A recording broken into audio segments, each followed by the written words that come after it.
Hello all, welcome to బండి let's talk. ఈరోజు వచ్చేసి దాదాపు ఈయన 7-8 ఏళ్ళ నుంచి పవన్ కళ్యాణ్ అనే వ్యక్తి ఒక కేసును బాగా యూజ్ చేసుకుంటాడా. ఇప్పుడు ఈయనే అధికారంలోకి వచ్చాడు కాబట్టి ఇంకా ఈ కేసును ఎంతవరకు ఎంత ఫాస్ట్గా ఎంత స్పీడీగా కంప్లీట్ చేస్తాడన్న చూడాలంగా. ఈ కేసు ఏంటంటే సుగాలి ప్రీతి అని ఒక ఎస్టీ కమ్యూనిటీకి సంబంధించి అనంతపూర్, కర్నూలు ఆ ప్రాంతాలకు సంబంధించిన ఒక గర్ల్ వచ్చేసి ఎస్టీ కమ్యూనిటీ. తను వచ్చేసి సుగాలి ప్రీతి తన పేరు. తను ఒక కర్నూలులోని ఒక స్కూల్లో తను సస్పీషియస్గా చనిపోయినట్టుంది. దాని గురించి ఏం తెలియదు. కాకపోతే వాళ్ళ తల్లిదండ్రులు ఆరోపిస్తూ ఉన్నారు ఆ కాలేజ్ యాజమాన్యమే వాళ్ళ బిడ్డను చంపిందని చెప్పేసి, రేప్ చేసి చంపిందని చెప్పేసి ఆమె ఆరోపిస్తూ ఉంది. అంతవరకు ఓకే. కాకపోతే ఆ ఇష్యూ జరిగింది కూడా 2014 నుంచి 2019 చంద్రబాబు గవర్నమెంట్లో జరిగింది. కాకపోతే చంద్రబాబు గవర్నమెంట్ దాదాపు ఆగస్టు 19, 2017 ఇష్యూ జరిగింది. సుగాలి ప్రీతి చనిపోయిన రోజు వచ్చేసి ఆగస్టు 19, 2017. ఇది చంద్రబాబు గవర్నమెంట్. ఈ చంద్రబాబు గవర్నమెంట్లో ఈ ఇష్యూ జరిగినప్పుడు పవన్ కళ్యాణ్ భుజానికి వేసుకొని తిరిగాడు ఈ మొత్తం ఇష్యూనంతా. ఓకే, అంతవరకు బాగానే ఉంది. ఎందుకంటే ఎవరికైతే అన్యాయం జరిగిందో, ఎవరైతే విక్టిమ్ ఉన్నారో వాళ్ళ తరఫున పోరాడాల్సిన బాధ్యత ఉంటుంది కాబట్టి అపోజిషన్కి ఆయన ఆ బాధ్యత చేసినాడు, బాగానే ఉంది.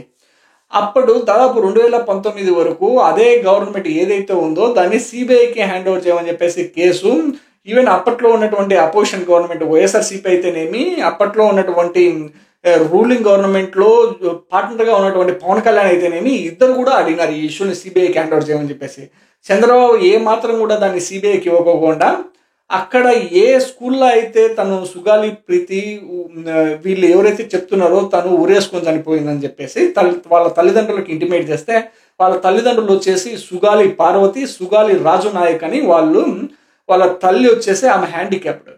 వీళ్ళిద్దరూ ఆ స్కూల్కి వెళ్ళి చూస్తే అప్పటికే తను చనిపోయి ఉన్నటువంటి పరిస్థితిలో ఉంది. అక్కడ చూస్తే గన కాలికి కానీ, చేతులకు కానీ, మెడకు కానీ గాయాలు ఉన్నాయి. ఇది ఏమాత్రం కూడా సూసైడ్ కాదు, ఏదో జరిగి ఉంటుందని చెప్పేసి వాళ్ళు అనుమానం వ్యక్తం చేసినట్టు తెలుస్తూ ఉంది. అట్ ద సేమ్ టైము ఈ పాప ఏ స్కూల్లో అయితే చదువుతుందో ఆ స్కూల్ వచ్చేసి Kattamanchi Ramalinga Reddy English medium school. ఈ స్కూల్ యాజమాన్యం వచ్చేసి వల్లపురెడ్డి జనార్దన్ రెడ్డి, వాళ్ళ పిల్లలు వచ్చేసి వల్లపురెడ్డి హర్షవర్ధన్ రెడ్డి, దివాకర్ రెడ్డి. వీళ్ళ ముగ్గురులో ఈయన ఎవరైతే స్కూల్ యాజమాన్యం ఉన్నారో వాళ్ళ పిల్లలు ఈ కేసులో ఇన్వాల్వ్ అయినారని చెప్పేసి వాళ్ళ తల్లిదండ్రులు చెప్తా ఉన్నారు. వాళ్ళ తల్లిదండ్రులు క్లియర్గా వాళ్ళ మీద అలిగేషన్ చేస్తూ ఉన్నారు. వాళ్ళ పాపని రేప్ చేసి చంపారన్నది వాళ్ళ అలిగేషన్. దీంట్లో ఏమాత్రం నిజం ఉందా అబద్ధం ఉందా అని చెప్పేసి మనకు తెలియదు ఏమాత్రం కూడా. ఏదైనా ఎంక్వైరీ ఏజెన్సీ క్లియర్గా దీన్ని డిసైడ్ చేయాల్సి ఉంటుంది. అందులో భాగంగానే ఎప్పుడైతే 2019లో అప్పటి చీఫ్ మినిస్టర్ ఎవరైతే అధికారంలోకి వచ్చారో 2019లో వైఎస్ జగన్మోహన్ రెడ్డి గారు, తను దాదాపు 2020 ఆ ప్రాంతంలో 2019లో తన అధికారంలోకి వచ్చాడు. 2020లో ఇమీడియట్గా ఈయన ఎవరైతే ఉన్నారో ఈయన పవన్ కళ్యాణ్ గారు ఈయన వెళ్ళి ఒక షో చేసినట్టున్నాడు ఆ టైంలో కర్నూలు డిస్టిక్లో ఈ సుగాలి ప్రీతి విషయంలో. ఓకే, దాంట్లో ఏమాత్రం కూడా మనం తనని క్రిటిసైజ్ చేయాల్సిన అవసరం లేదు, తను అప్రిషియేట్ చేయాల్సి ఉంటుంది. ఎందుకంటే అపోజిషన్లో ఉన్నాడు కాబట్టి అపోజిషన్ బాధ్యత అది. ఓకే, తను తీసుకొస్తే తను ఎవరైతే రూలింగ్లో ఉన్నారో వైఎస్ జగన్మోహన్ రెడ్డి, వైఎస్ఆర్ కాంగ్రెస్ పార్టీ, తను ఇమీడియట్గా సిబిఐకి హ్యాండ్ ఓవర్ చేశాడు కేసు. ఒక జియో రిలీజ్ చేసి సిబిఐని ఇన్వెస్టిగేషన్ చేయమని చెప్పేసి తను హ్యాండ్ ఓవర్ చేసేసినాడు. CBI has to do their job నా. సిబిఐ ఇన్వెస్టిగేషన్ చేసి ఏంటి మిస్టేక్ జరిగింది, ఎవరు మర్డర్ చేశారు, ఎవరు రేప్ జరిగిందా లేదా, రేప్ జరిగిన తర్వాత మర్డర్ చేసినారా లేదంటే నార్మల్గానే తను సూసైడ్ చేసుకుందా అని చెప్పేసి CBI central board of investigation చెప్పాల్సి ఉంటుంది ఈ ఇష్యూలో. అది జియో ఇచ్చాడు. జియో ఇచ్చిన తర్వాత తన తల్లి ఎవరైతే ఉన్నారో సుగాలి పార్వతి తను ఫైట్ చేస్తూ ఉంది. ఈవెన్ 1-2 సార్లు తను ఢిల్లీకి కూడా వెళ్ళేసి అక్కడ ఉన్నటువంటి హోమ్ శాఖని కూడా తను కలిసి రిక్వెస్ట్ చేసినట్టుంది సిబిఐ ఆఫీసర్స్ని, ఇన్వెస్టిగేషన్ చేయండి ఈ కేసును స్పీడీగా ప్రోగ్రెస్ చేయండి అని చెప్పేసి రిక్వెస్ట్ చేసింది. కానీ ఏమాత్రం కూడా ప్రోగ్రెస్ నడవలేదు. అది ఆ తర్వాత వచ్చినటువంటి గవర్నమెంట్ ఇప్పుడు వచ్చేసి 2024లో అధికారంలోకి వచ్చినటువంటి గవర్నమెంట్ వచ్చేసి పవన్ కళ్యాణ్ ఈ ఇష్యూని భుజానికి ఎత్తుకొని ప్రయాణం చేసినటువంటి దాదాపు 2-3 ఎలక్షన్స్లో అద్భుతంగా వాడుకున్నాడు ఈ ఇష్యూని, సుగాలి ప్రీతి ఇష్యూని, ఎస్టీ కమ్యూనిటీకి సంబంధించిన సుగాలి ప్రీతి ఇష్యూని 2-3 ఎలక్షన్స్లో అద్భుతంగా వాడుకొని ఇప్పుడు అధికారంలోకి వచ్చిన తర్వాత నువ్వేం చేస్తావో చెప్పు. ఇప్పుడు వచ్చేసి 4 నెలలు అవుతుంది కదా నువ్వు అధికారంలోకి వచ్చి. 4 నెలలు అధికారం వచ్చినావు, ఇంతవరకు ఆ ఇష్యూని ఏమన్నా ఏదైతే సిబిఐ దగ్గర ఉందో GO already Jaganmohan Reddy GO ఇచ్చినాడు సిబిఐని ఇన్వెస్టిగేషన్ చేయమని చెప్పేసి. నీకు ఇప్పుడు సెంటర్లో నీ స్నేహితులే కదా సెంటర్లో పవర్లో ఉండేది, నువ్వు చెప్తే ఏమైనా జరుగుతుందంట కదా సెంటర్లో. నరేంద్ర మోడీ కూడా వింటాడంట, హోమ్ మినిస్టర్ వింటాడంట, మొత్తం క్యాబినెట్ సెంట్రల్ క్యాబినెట్ కూడా నువ్వు ఒక మాట చెప్తే వింటారా అని చెప్పేసి జనాలు అనుకుంటూ ఉన్నారు.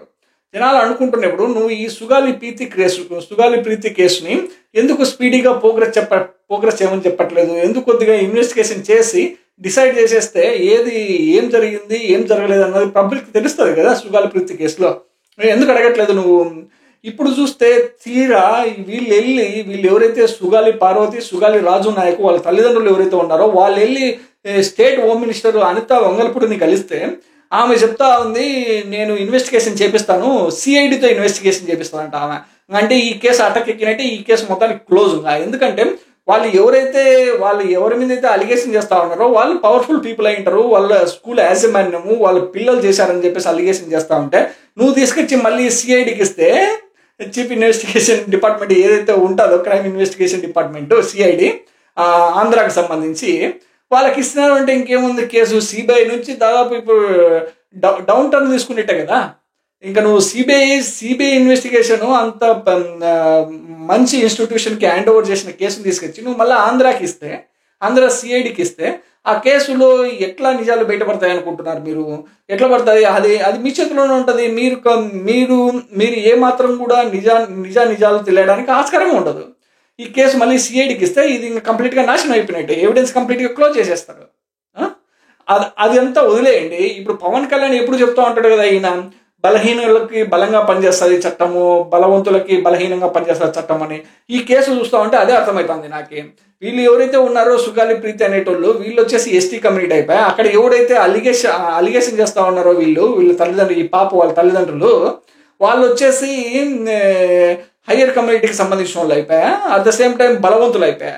ఇంకా నీ ఫిలాసఫీ ఎక్కడ పనిచేస్తుంది పవన్ కళ్యాణ్? నాకు అర్థం కాదు. నువ్వు ఎప్పుడు ఇంప్లిమెంట్ చేస్తావు నీ ఫిలాసఫీని? చట్టం అందరికీ సమానంగా ఏ రోజు నుంచి పనిచేస్తుంది? ఇప్పుడు 4 నెలలు దాటిపోయింది కదా.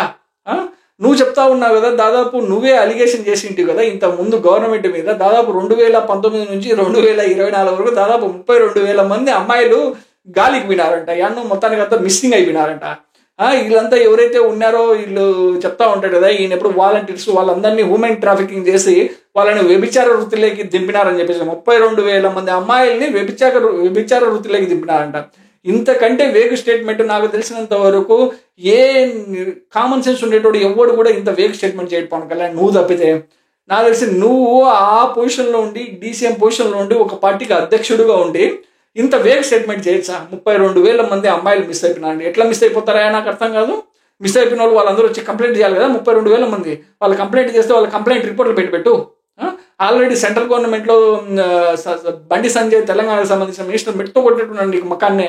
ఎవరు మిస్ కాలే, ఏమీ కానీ మిస్ కాలే. దాదాపు 300 మంది మిస్ అయ్యారు. ఆ మిస్ అయిన 300 మంది కూడా వాళ్ళ ఏడో లవ్ మ్యారేజ్ చేసుకొని వాళ్ళ ఇంట్లో తల్లిదండ్రులు కనపడకుండా వాళ్ళ జీవనం సాగిస్తా అన్నట్టు తెలుస్తానని చెప్పేసి మకాన్నే కొట్టేట్టున్నాడు నీకు.